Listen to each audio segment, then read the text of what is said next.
Rumah sudah cantik, kendaraan sudah mewah, tanah pula sudah luas. Habis itu kita tinggalkan pula itu perhiasan. Dunia ini jadi rebutan ahli waris. Ahli warisnya dapat dengan cara halal dari kita. Kita pula kemudian ditanya-tanya di akhirat, dari mana kau dapatkan harta itu, kemana pula kau belanjakan? Kan berat tuh. Makanya kemudian Nabi mengatakan, inna dunya mal'una. Dunia ini terkadang terlaknat bagi kita. Karena hakikatnya dikumpul-kumpulkan, habis itu pula ditinggalkan.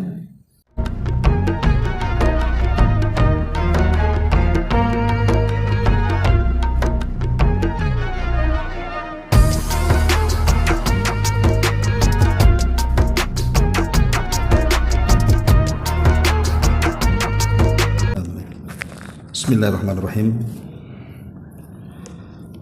Assalamualaikum warahmatullahi wabarakatuh.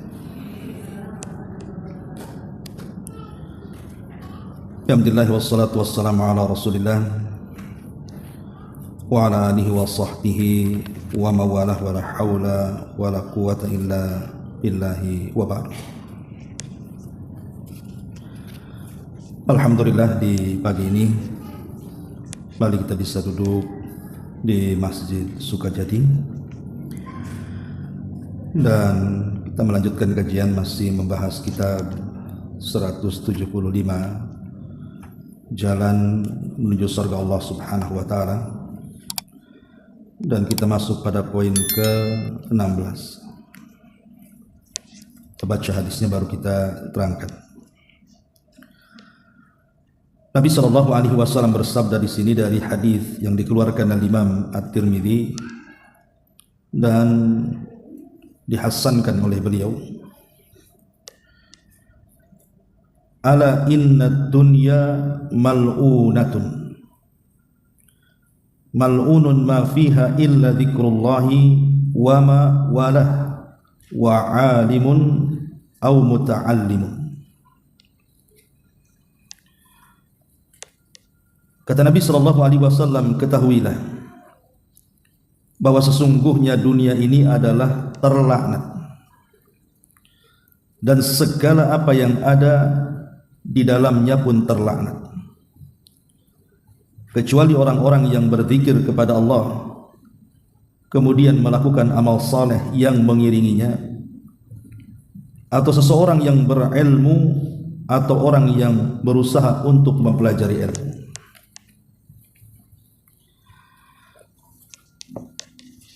Baik, masyarul muslimat yang dimuliakan Allah Subhanahu wa Ta'ala, di sini pengarang membuat bab penjelasan bahwa sungguh keutamaan dunia hanyalah dengan zikir kepada Allah, kemudian juga amal saleh dan juga ilmu.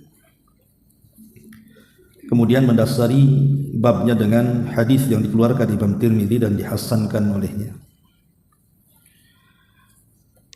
Al-Imam Ibnu Taimiyah rahimahullahu ta'ala ketika memberikan catatan kepada hadis ini, beliau mengatakan, laisa fid dunya minal ladzati a'zam min ladzatil ilmi billahi wa dzikrihi wa ibadatihi. Kata beliau, tidak ada di dunia ini yang lebih lezat kecuali orang-orang yang mengetahui tentang Allah, kemudian berzikir kepada Allah dan senantiasa beribadah kepada Allah Subhanahu wa Ta'ala. Artinya bahwa yang membuat seseorang lezat hidup di dunia adalah kedekatan dia dengan Allah Subhanahu wa Ta'ala. Sebaliknya, ketika seseorang jauh dari Allah, maka semua akan menyempitkan hidupnya. Nabi SAW di sini mengatakan bahwa dunia ini terlaknat.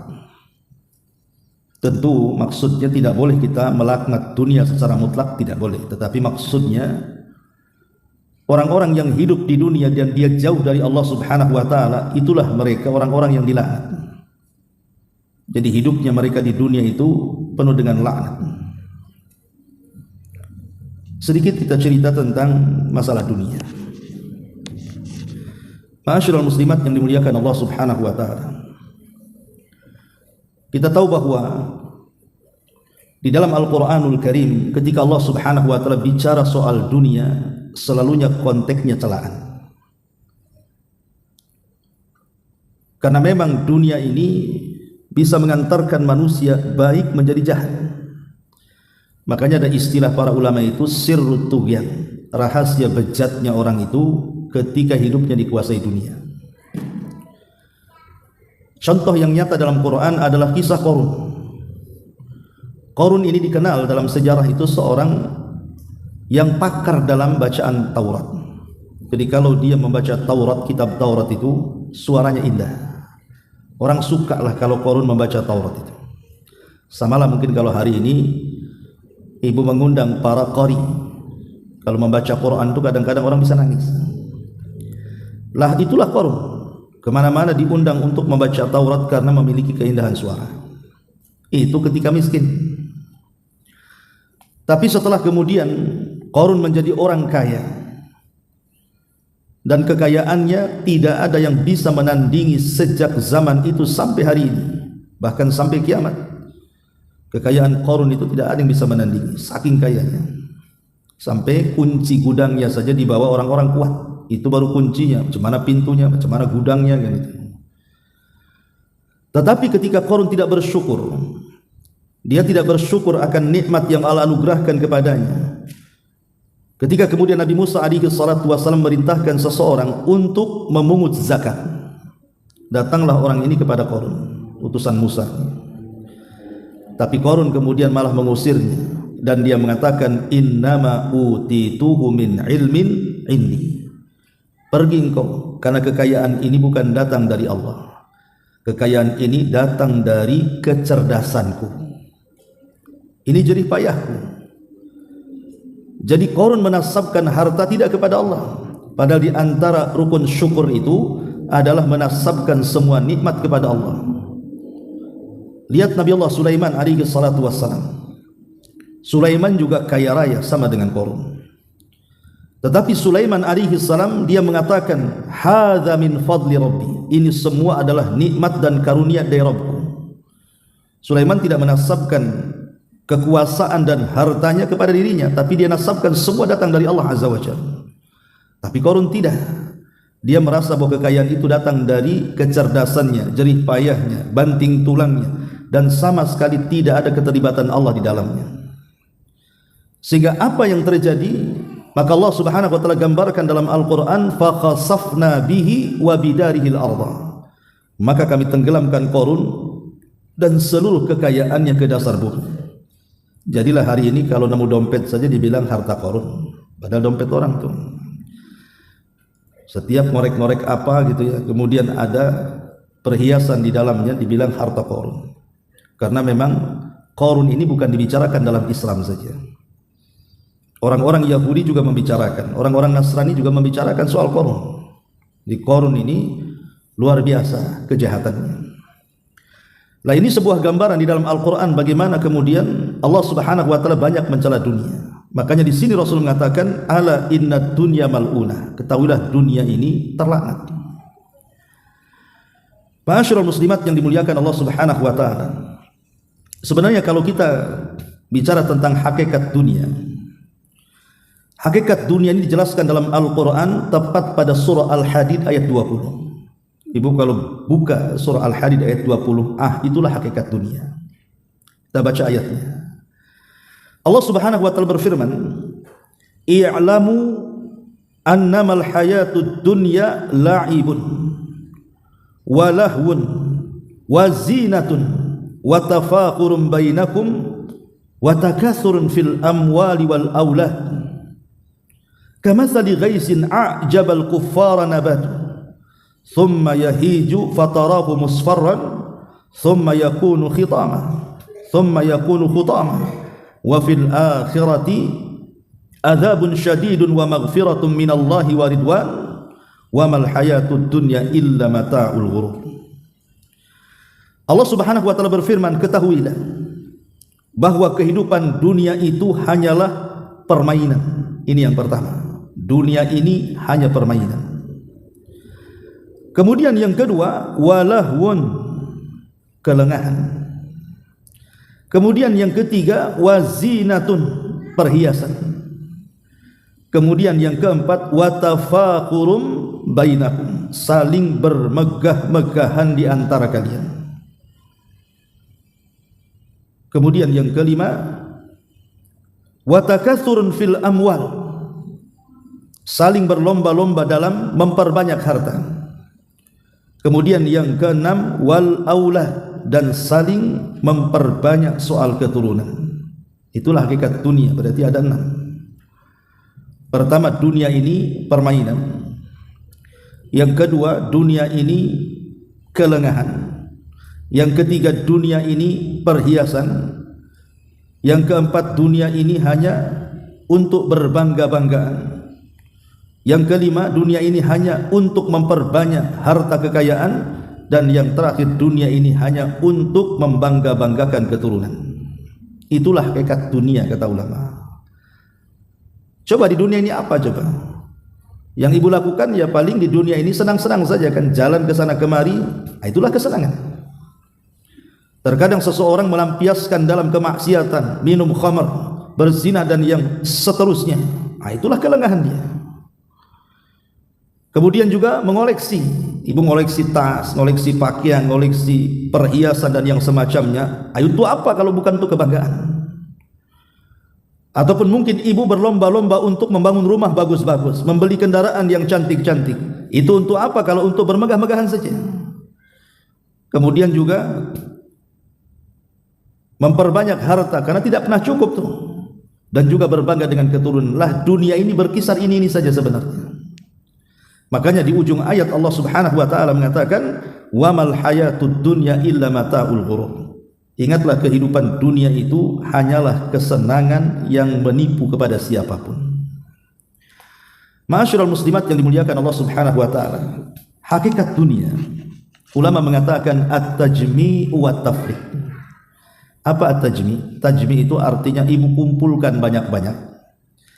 Kemudian setelah terkumpul dunia ini, at-tafriq, ibu tinggalkan pula dunia itu.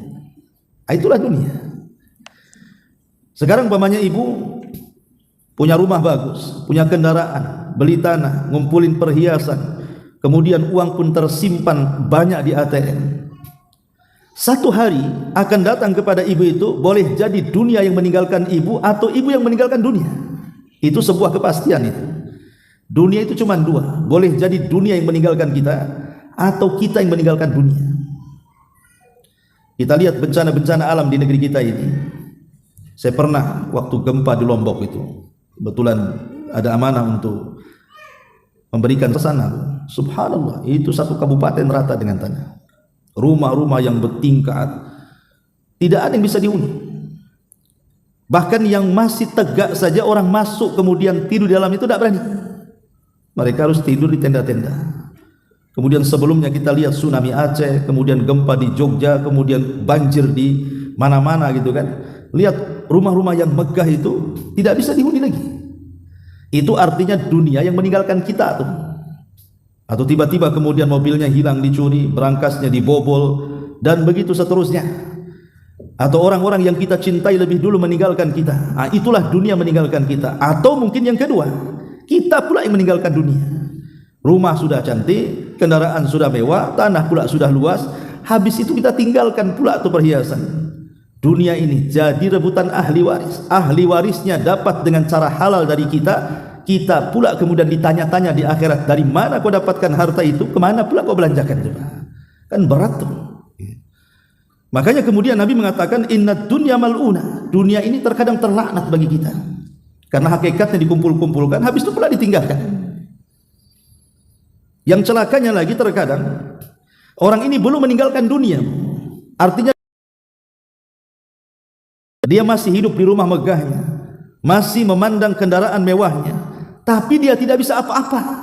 Boleh jadi jalan di taman indahnya, untuk ke sana saja butuh orang yang menuntunnya. Lalu apa coba nikmatnya kalau seperti itu? Dia lelah letih ya, dari kecil dia kumpulkan harta itu, setelah dapat tidak bisa dinikmati. Naik mobil saja harus disopiri.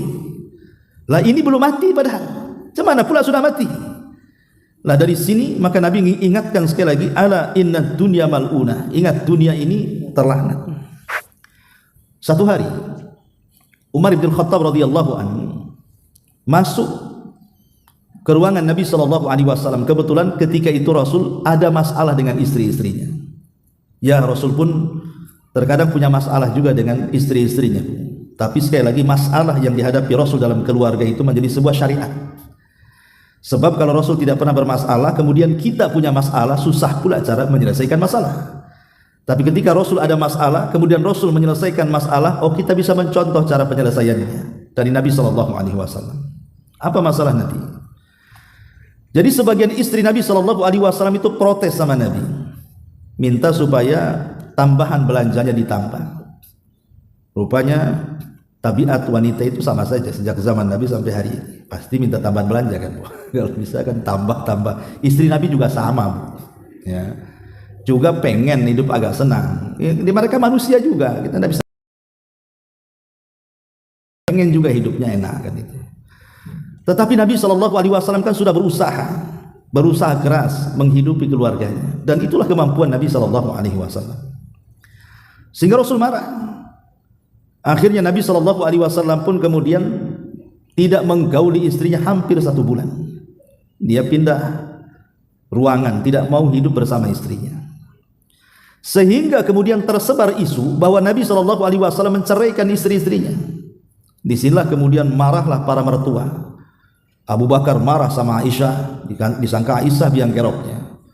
Kemudian Umar juga marah sama Hafsah, disangka Hafsah pula biang keroknya. Akhirnya kemudian para mertua ini mendatangi Nabi. Nah, salah satunya Umar bin Khattab radhiyallahu anhu. Dia datang kepada Nabi sallallahu alaihi wasallam untuk mempertegas betul enggak dia menceraikan putrinya. Begitu juga Abu Bakar dan yang lainnya. Ketika Nabi sallallahu alaihi wasallam sedang tertidur, dan Nabi sallallahu alaihi wasallam tertidur itu dialas dengan pelepah kurma. Jadi tikarnya itu pakai anyaman pelepah kurma. Jadi kalau Rasul bangkit dari tidur itu, bekas anyaman pelepah kurmanya itu ngecap di badannya. Jadi Umar bin Khattab radhiyallahu anhu melihat kenyataan seperti itu, dia menangis. Macam mana pula orang nomor 1 di dunia, tidak ada manusia yang lebih mulia di kolong langit melebihi Nabi, kok hidupnya seperti ini? Sementara Umar ini seorang tujar pedagang. Dia biasa di zaman jahiliyah mendatangi Persia, bagaimana megahnya seorang Raja Kisra. Dia biasa datang ke Romawi, dia melihat bagaimana megahnya Raja Kaisar, bagaimana dengan Najasyi dan raja-raja dunia yang lainnya. Sementara Rasul seperti ini kondisinya, padahal dia harus lebih dibandingkan mereka. Jadi Umar menangis melihat Nabi SAW seperti itu. Kemudian Umar mengatakan, ya Rasulullah, tidakkah engkau seperti raja-raja itu? Mereka punya singgasana, punya kasur yang empuk, punya dayang-dayang. Kenapa engkau mempersulit diri seperti ini? Maka Nabi SAW mengatakan, ya Umar, redhakah engkau, sukakah engkau bahwa kemuliaan-kemuliaan yang harusnya Allah persembahkan untuk kita di sorga, Allah berikan kepada kita di dunia? Ataukah kita memilih kesenangan itu di dunia dengan tidak mengharap kesenangan di dunia? Apakah dengan cukup kita ini mengharap kesenangan di akhirat dengan merasakan kondisi seperti ini di dunia? Maka Umar radhiyallahu anhu pun terdiam. Tentang zuhudnya manusia di dunia ini. Ya, mereka itu orang-orang kafir, mereka senang di dunia karena sorga mereka di dunia gitu. Tapi sorga kita kan bukan di dunia, di akhirat. Tunggu saja, sabar, nanti kita akan mendapatkan jauh lebih baik dibandingkan yang mereka dapatkan di dunia. Dari sini Nabi SAW mengatakan, ad-dunya sijnul mu'min wa jannatul kafir. Dunia ini penjara bagi orang-orang yang beriman dan sorga bagi orang-orang kafir. Ketika seorang ulama besar namanya Al-Hafidh Ibnu Hajar Al-Asqalani, ibu kalau mengkaji kitab Bulughul Maram, itulah karya daripada Al-Hafidh Ibnu Hajar Al-Asqalani, ulama Syafi'i, ulama besar dunia. Ibnu Hajar itu dulunya seorang qadhi di Mesir. Dialah yang suka memutuskan perkara orang-orang Mesir, qadhi hakim. Jadi satu hari Ibnu Hajar Al-Asqalani ini dia jalan-jalan ke pasar. Namanya dia seorang ulama besar, murid-muridnya banyak gitu ya. Kemudian dia ke pasar bawa kuda, karena kendaraan di zaman itu kan pakai kuda, pakai unta gitu. Jadi dengan pakaian kerajaan yang megah gitu ya, ke pasar dia belanja. Oh, datang murid-muridnya dari mana-mana. Lah rupanya di pojok pasar itu ada orang Yahudi. memperhatikan gerak-gerik ulama ahli sunnah ini, Ibnu Hajar al-Asqalani ini. Kemudian merenunglah orang Yahudi ini di pojok pasar itu. Itu siapa kok? Kendaraan kemudian dihormati orang, enak kali hidup dia. Karena orang Yahudi ini sudah kafir, belangsak lagi hidupnya, miskin dia. Jadi orang Yahudi miskin ini akhirnya ngomong sama kawannya yang muslim itu. Dan dikatakan, wahai fulan, kamu tahu siapa orang itu? Enak kali hidupnya. Maka seorang muslim ini yang merupakan murid Ibnu Hajar juga mengatakan, dia guru kami. Dia Ibnu Hajar al-Asqalani. Dia hakim kami di sini. Kemudian Yahudi miskin dia mengatakan kepada yang muslim ini, bisa enggak kau antar aku ngobrol dengan dia? Kata seorang muslim, oh tentu bisa. Saya bisa antar kau ke tempat dia. Akhirnya kemudian Yahudi miskin ini diantar oleh muridnya Al-Imam Ibnu Hajar, kemudian menemui sang imam besar dunia ini. Setelah ketemu, di situ terjadi dialog empat mata. Kata Yahudi ini, wahai imam, hidupmu kok senang sekali. Kamu memiliki kendaraan yang bagus, pakaian yang megah, dihormati manusia, dapat gaji dari pemerintah, kurang apa hidupmu? Kemudian dia mengatakan, wahai imam, saya ingin bertanya satu perkara. Saya dengar dalam agamamu, nabimu mengatakan, ad-dunya sijnul mu'min wa jannatul kafir. Dunia ini penjara bagi orang yang beriman dan sorga bagi orang kafir. Apa enggak terbalik katanya? Dia mengatakan, apa tidak terbalik kan katanya? Maksudnya, dalam pandanganmu, kata orang Yahudi ini, pasti kau katakan aku ini kafir karena aku ini Yahudi. Tapi lihat kehidupanku kok susah kayak gini katanya. Bagiku dunia ini penjara, tidak ada surga-surganya katanya. Tapi engkau ini bagimu adalah menurut pandanganmu, kan ini seorang muslim, seorang mukmin. Katanya seorang mukmin itu dunia penjara bagi dia. Kulihat kau tidak di penjara, kau senang hidupnya. Macam mana dengan hadis itu? Akhirnya Ibnu Hajar al-Asqalani menjelaskan tentang posisi hadis itu kepada Yahudi fakir ini. Dia mengatakan sini, saya akan kasih tahu makna hadis itu. Kemudian kata Al-Hafidz Ibnu Hajar, tahukah kamu ketika Nabi SAW mengatakan bahwa dunia itu penjara bagi orang yang beriman, aku gini-gini, kata Al-Hafidz Ibnu Hajar, walaupun dalam pandanganmu aku ini senang menggunakan kendaraan, digaji pemerintah, dengan pakaian yang seperti ini, dihormati manusia, tapi dunia bagiku itu masih penjara. Kenapa? Karena aku belum bisa meninggalkan sholat, aku belum bisa meninggalkan puasa Ramadan, aku belum bisa meninggalkan zakat, aku belum bisa meninggalkan haji, aku belum bisa meninggalkan ibadah-ibadah yang Allah perintahkan dan Allah wajibkan kepada aku. Artinya aku masih terpenjara dengan perkara-perkara itu. Kemudian kata Al-Hafidz Ibnu Hajar al-Asqalani, tapi engkau, maksudnya engkau itu Yahudi fakir, sesusah-susahmu kau di dunia dibandingkan dengan neraka yang menunggumu, dunia itu sorga bagimu. Sebab kalau kau masuk neraka, kondisinya lebih menakutkan lagi. Kau ini masih sorga. Beda dengan aku di sini, kata Al-Hafidz Ibnu Hajar. Sesenang-senang aku di dunia menurut pandanganmu, di sorga jauh lebih senang lagi katanya. Maka dari sini, Bu, yang dimuliakan Allah Subhanahu wa taala, bahwa dunia ini adalah penjara bagi orang-orang yang beriman. Maksudnya penjara di sini karena kita belum bisa bebas. Masih ada hukum-hukum taklif yang harus kita lakukan. Ibu tidak bisa sembarangan meninggalkan sholat. Kalau meninggalkan sholat bisa kafir. Jadi masih terpenjara dengan perintah-perintah dan menjauhi larangan. Sampai kapan itu? Ya sampai menjemput kematian lah. Adapun ke masalah topik tadi, kenapa kemudian dunia ini begitu dicela oleh Nabi SAW? Ada beberapa poin yang ingin saya jelaskan. Pertama, Bu, karena mencintai dunia berarti mengagungkan dunia. Sementara mengagungkan yang hina itu tidak pantas. Kalau hendak mengagungkan, maka agungkan yang mulia. Dunia ini hina, kenapa diagungkan? Sementara akhirat itulah kemuliaannya di situ. Yang kedua, Allah Subhanahu wa taala mengutuk dan murka. Dan juga Nabi sallallahu alaihi wasallam lewat, ada bangkai kambing. Bangkai kambing ini cacat. Kalaupun seandainya dia hidup, dia cacat. Mungkin ekornya putus atau telinganya robek, pokoknya cacat. Kalaupun hidup dia cacat, tapi dia sudah jadi bangkai. Jadi Nabi SAW mengatakan kepada para sahabat, mau enggak kalian membeli bangkai kambing ini? 1 dinar saja atau 1 dirham saja. Sahabat mengatakan, Rasul, walaupun dia hidup kami tak mau katanya. Jangan lagi bangkai, hidup pun kami tak mau 1 dirham itu. Maka Nabi SAW maka kondisi jauh lebih buruk daripada bangkai kambing ini. Lihat kata Nabi bahwa dunia itu jauh lebih buruk dibandingkan bangkai kambing ini. Sebab gini Bu, Nabi mempermisalkan dalam hadis yang lain, jikalau ada dua serigala, dua-duanya lapar nih serigalanya, belum makan 3 hari, tiba-tiba ada seekor domba. Kira-kira serigala ini menerkam domba itu tidak? Pasti menerkamnya. Kira-kira mencabiknya tidak? Pasti mencabiknya. Kira-kira memakannya tidak? Pasti memakannya. Namanya serigala lapar.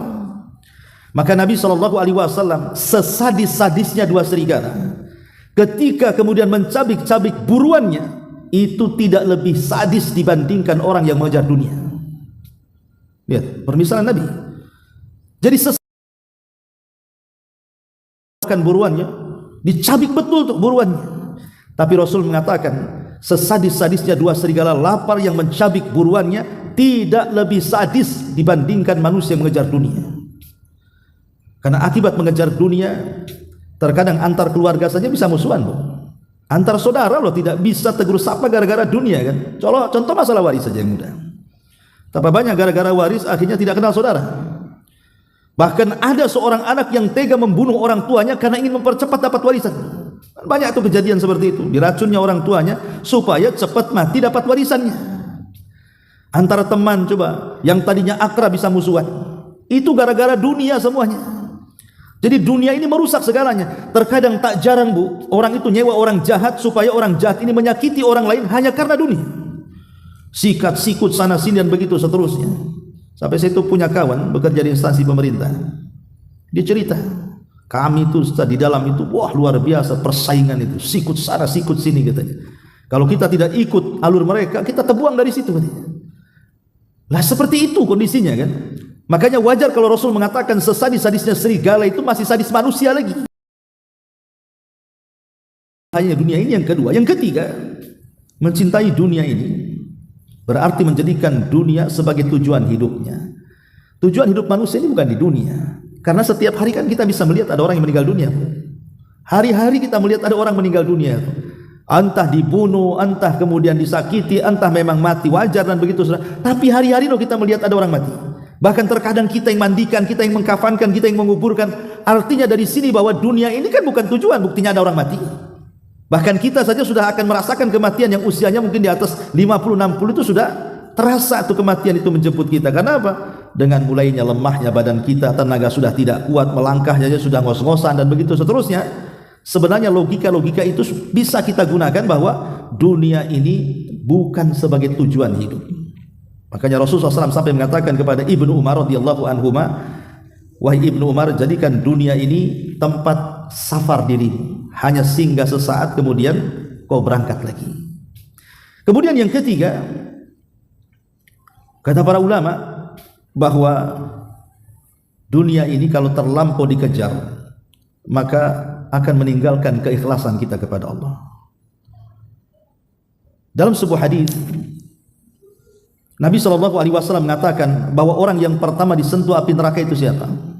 Salah satunya orang kaya yang ahli sedekah.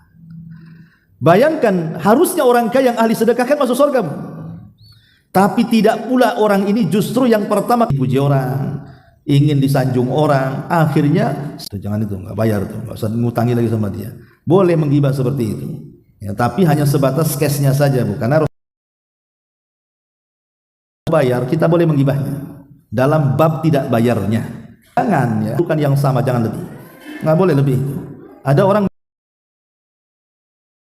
kata saja, umpamanya ibu dikatakan oh dasar kancil, ibu boleh membalik katanya, jadi nggak boleh nambah. Jadi boleh kita ini membalas keburukan tapi dengan keburukan yang sama.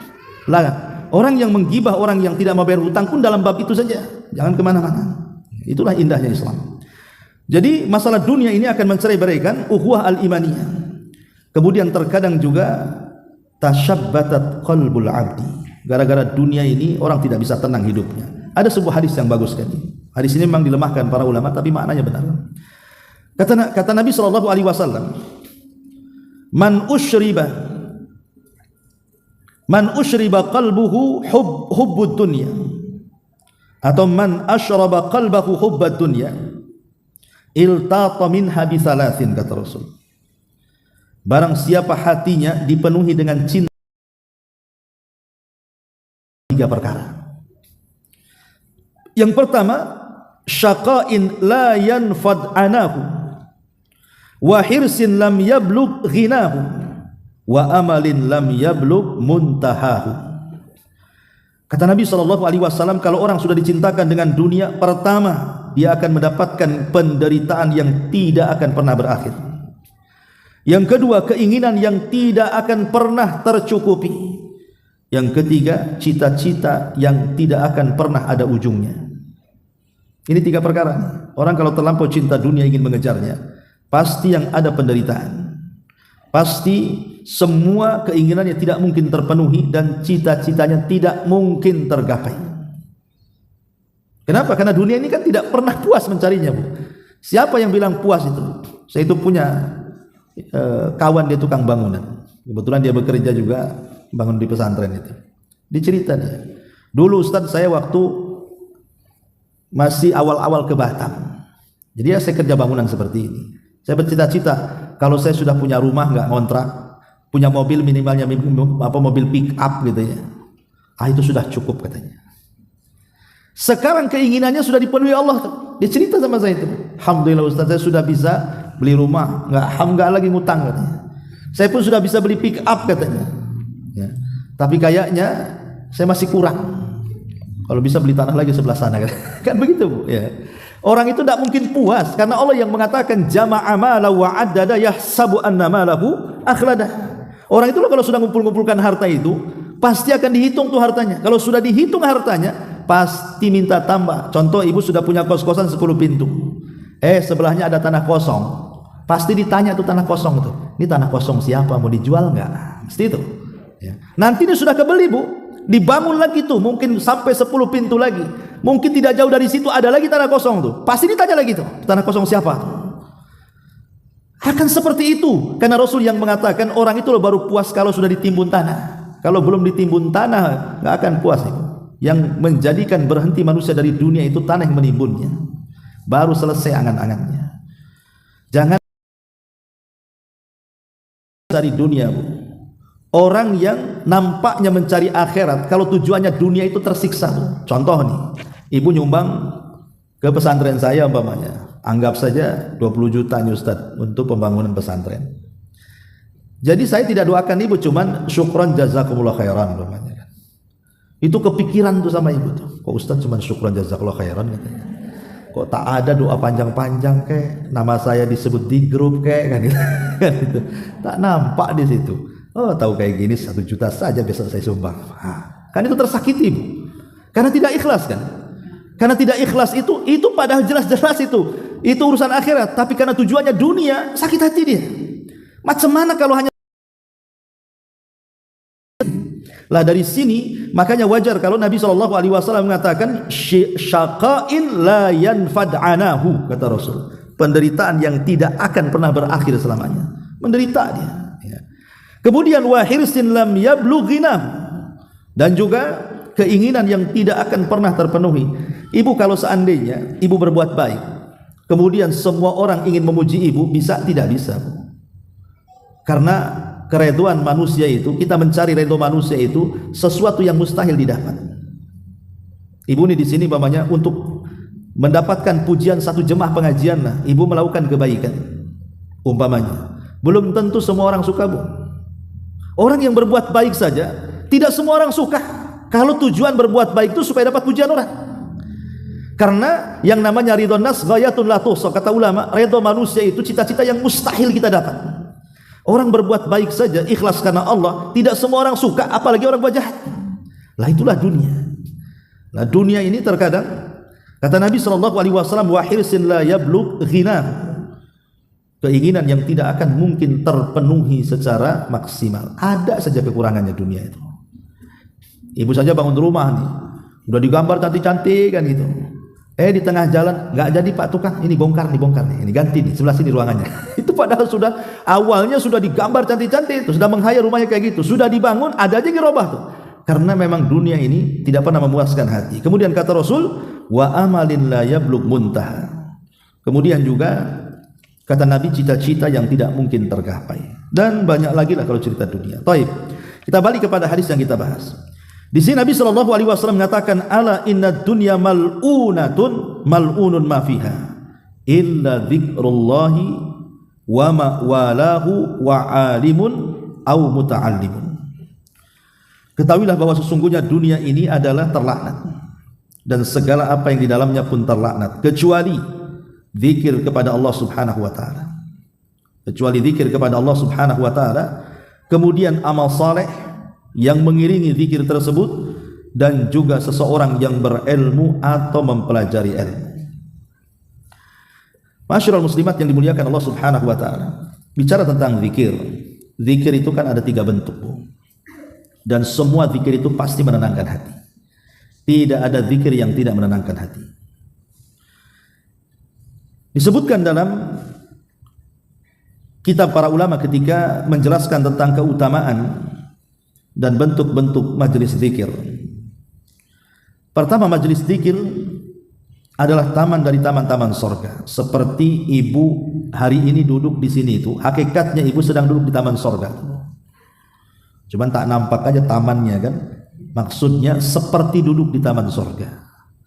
Karena biasanya orang kalau terbiasa duduk di majelis ilmu seperti ini, pasti Bu akan tenang hidupnya. Artinya dia tidak mungkin gusang, pasti akan nyaman hidupnya kan. Mendengarkan kira-kira apa nih, ngomong apa nih Ustadz nih kan. Dia serius. Coba ibu bawa kawan, tidak pernah duduk di majelis ta'lim, bawa saja ke sini. Apa enggak goyang-goyang pantatnya? Kapan Ustadz, lama kali ini udah. Karena sudah terbiasa duduk masalahnya. Kalau ibu kan ibarat ikan dicemplungkan ke air kan, tenang aja dia. Kalau kawan ibu yang tidak pernah duduk di majelis taklim, itu kayak burung dimasukkan sangkar, itu mau keluar aja dia. Nah, seperti itulah orang kalau sudah cinta dengan ilmu, maka dia akan cinta dengan majelis zikir, dengan duduk di tempat-tempat berzikir. Adapun bentuk-bentuk yang pertama, duduk bersama-sama, ya masing-masing berzikir. Nah, itu juga termasuk majelis zikir.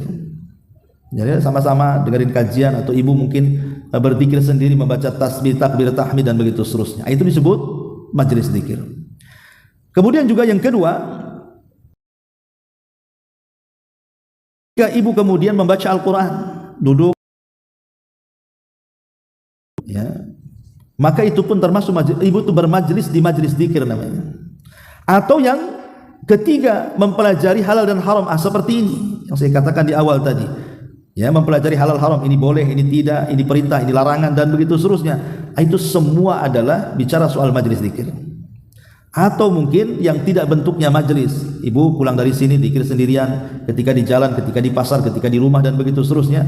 Lah zikir inilah yang akan memanfaatkan hidup kita di dunia. Makanya ada istilah hadis Nabi SAW apa? Sabaqal mufarridun. Apa sabaqal mufarridun itu? Jadi kalau ibu pulang dari sini, berdua nih naik motor boncengan, ini yang sopirnya yang di depan, dari mulai sini sampai rumah lisannya terus mengucapkan subhanallah walhamdulillah wala ilaha illallah Allahu akbar, atau subhanallah bihamdi subhanallah, terserah dikira apa. Yang di belakang sibuk pegang handphone, entah tengok apa kan, sama-sama sampai rumah. Lah kata Nabi SAW, sabaqal mufarridun, orang-orang yang lisannya tidak pernah berhenti dari zikir, justru dia akan masuk surga dibandingkan kawannya yang diam. Sama-sama pada pulang dari majelis taklim kan, sama-sama pulang dari sini nih, tapi pulangnya dan berangkatnya yang satu zikir, yang satu diam. Maka yang suka berzikir ini kata Rasul, mereka lebih mendahului kita masuk surga dibandingkan kita yang diam. Ini kan luar biasa ya. Itu kalau cerita zikir. Adapun zikir ini kenapa kemudian dikecualikan dari dunia yang terlaknat ini? Kenapa Nabi SAW memilih zikir? Karena memang zikir ini amalan yang ringan, semua orang bisa melakukannya. Ibu bisa melakukannya, bapak bisa melakukannya, anak kecil, orang remaja, orang dewasa, orang tua, orang sakit, orang sehat, orang safar, orang mukim, semua bisa melakukannya. Tidak dibatasi tempat, tidak dibatasi waktu, coba bayangkan. Semua bisa melakukannya. Tidak orang bisu, tidak orang bicara, tidak orang tuli, tidak ada orang mendengar. Semua bisa berzikir, karena zikir itu bisa dalam hati, bisa dengan lisan, bisa dengan pikiran kan. Makanya amalan zikir ini semua orang bisa melakukannya. Dari situlah Rasulullah SAW memprioritaskan yang pertama kali zikir. Baru setelah itu wa mawala, amalan yang mengiringi zikir, wa alimun au muta'allimun, orang alim ataupun orang belajar. Ma'asyiral muslimat yang dimuliakan Allah Subhanahu wa taala. Kenapa di sini Nabi sallallahu alaihi wasallam mengatakan alim wa muta'allim? Orang yang berilmu dan orang yang mempelajari ilmu. Karena kalau bicara tentang perbandingan ilmu dengan dunia, itu banyak. Contohnya ilmu itu bisa menjaga kita, Bu. Tapi dunia itu kita yang jaga. Kalau ibu punya ilmu, ilmu yang menjaga kita tuh. Tapi kalau kita punya harta, kita sibuk menjaga harta. Yang kedua, ilmu kalau diamalkan, Bu, itu bertambah. Harta kalau dibelanjakan pasti berkurang. Ya. Ilmu akan menjadi hakim yang memberikan hukum kepada kita. Sementara harta itu menjadi objek hukum. Dia yang terkena hukuman. Ya. Kemudian mencintai orang yang berilmu itu bagian daripada ibadah. Tapi mencintai harta ini bisa menyesatkan orang. Kemudian juga ilmu menjadikan orang pemiliknya menjadi seseorang yang ditaati, dijadikan contoh. Tapi orang-orang kaya justru terkadang dihujat dan tidak dijadikan contoh, apalagi dia bakhil. Kemudian juga harta ataupun orang-orang yang berilmu itu mereka senantiasa dihormati di dunia dan di akhirat. Lah pemilik harta ini udah dicela di dunia, dicela pula di akhirat. Dan banyak sekali perbedaan ilmu dan harta sampai Imam Ibnul Qayyim rahimahullahu taala menyebutkan 40 poin bagaimana harta itu tidak lebih baik daripada ilmu dan para penuntutnya. Wallahu a'lam bishawab. Ini yang bisa saya sampaikan, Bu, yang singkat. Sebelum saya tutup, kalau ada yang bertanya silakan.